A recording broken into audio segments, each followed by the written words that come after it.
Protecting children online is one of our greatest challenges. A new Florida law aims to limit the danger of addiction and shield them from harmful content. While some view the law as a blueprint for positive change, critics call it government overreach. Brady Carter has the story. A first-of-its-kind law right here in Florida prohibiting minors from using social media. Now, proponents of the law say that it's a big win for protecting children, while others believe it's a threat to free speech and online privacy. Truly, these platforms are using addiction, not just for kids, but for adults, to keep us online, keep those eyeballs online as long as possible. So we do see other states looking at what we've done. We see the national conversation. Florida House Speaker Paul Renner calls social media the world's largest unregulated experiment affecting children. According to a Gallup poll, teenagers from 13 to 19 spend an average of 4 to 6 hours each day on social media. It also identified YouTube and TikTok as their favorite destinations. We do not want to have them on these platforms at a young age where many of your sexual predators now principally prey on children through social media. Renner played a crucial role in updating a law that now prevents Florida kids under 14 from using social media sites, especially those that customize what you see, allow content sharing, and include addictive features.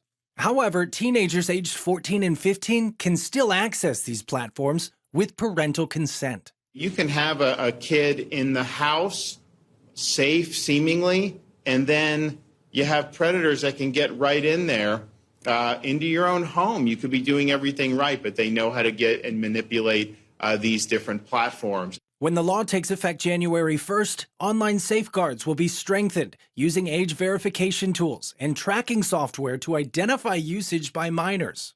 Companies that fail to comply could face fines of up to $50,000 per incident. The Attorney General has the ability to run a sting and put people online and see if they're allowed in, if there's any kind of due diligence to ensure their age. But based on the penalties that are there, including possible punitive damages, there's a big hammer in the case that they decide not to follow the laws they have not been following today. Florida parents have a stronger influence thanks to Patty Sullivan's group pushing the state's Parental Bill of Rights in 2022, which ultimately paved the way for the online protection law known as HB 3. We got the law passed. Now it's up to the parents.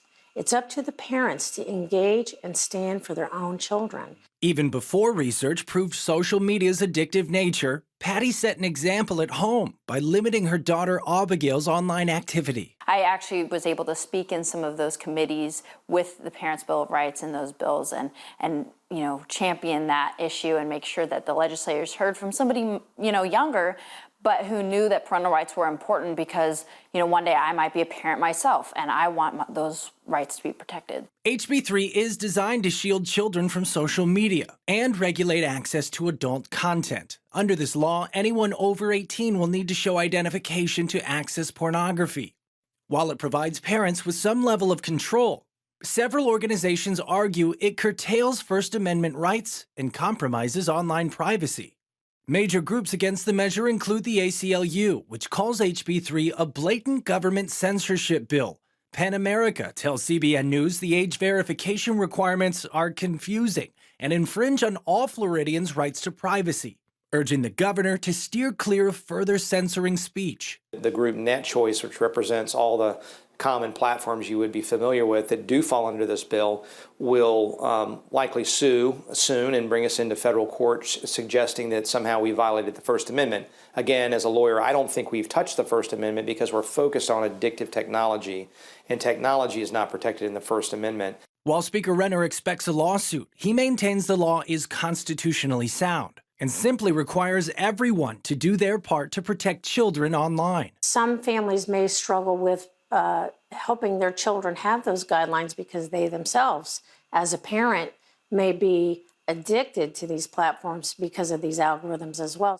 As January 1st approaches, the state will have to navigate a fine line of keeping young Floridians safe online without government overreach. A positive result could serve as a blueprint for other states seeking to strike that delicate balance between protecting children and preserving freedom. Reporting in Palm Coast, Florida, Brody Carter, CBN News.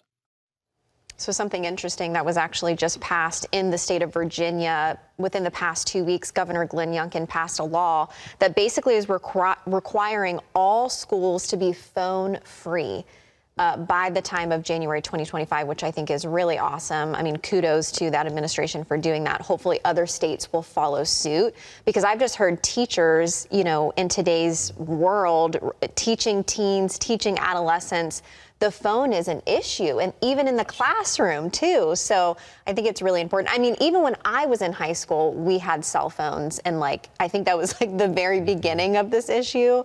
But obviously, I think it's just now escalated. So I think that's really awesome that they're doing that.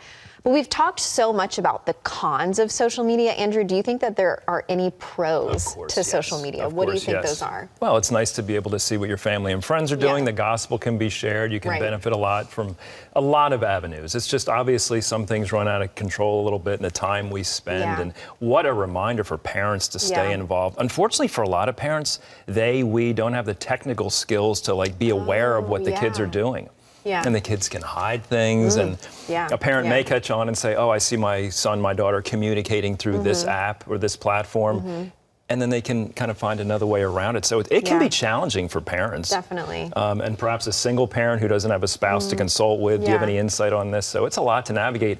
On one hand, it's great to see this. I mean, do kids under 14 need social media? I think anybody with wisdom and experience would say no. Right, Is it government overreach? We will see. Yeah, definitely. I love what you mentioned, like, make sure as parents, whether you're a single parent or not, you know, you're keeping up with the times as much as you can.